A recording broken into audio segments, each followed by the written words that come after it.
আজকের জনসভা জালিমের হাত থেকে জাতিকে মুক্ত করার জনসভা। আজকের জনসভা সন্ত্রাস মুক্ত, মাদক মুক্ত দেশ গড়ার জনসভা। আজকের জনসভা হাত পাকা বিজয়ের জনসভা। আজকের জনসভা ইসলামী হুকুমত প্রতিষ্ঠার জনসভা।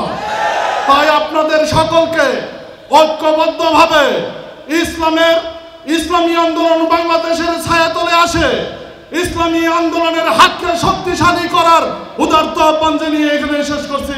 আসসালামু আলাইকুম ওয়া রাহমাতুল্লাহ। পীর সাহেব চরমোনাই রহমতুল্লাহি আলাইহি এর দিক নির্দেশনায় গঠিত হয়েছে ইসলামী শ্রমিক আন্দোলন।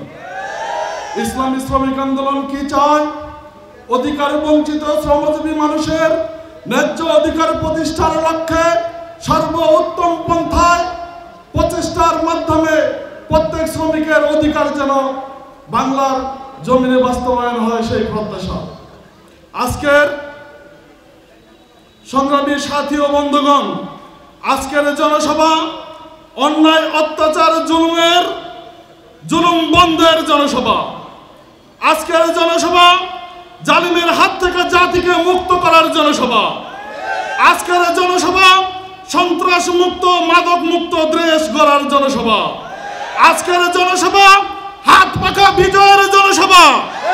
আজকের জনসভা ইসলামী হুকুমত প্রতিষ্ঠার জনসভা। তাই আপনাদের সকলকে ঐক্যবদ্ধভাবে ইসলামী আন্দোলন বাংলাদেশের ছায়াতলে আসে ইসলামী আন্দোলনের হাতকে শক্তিশালী করার উদারতা আহ্বান জানিয়ে এখানে শেষ করছি। আসসালামু আলাইকুম ওয়া রাহমাতুল্লাহ।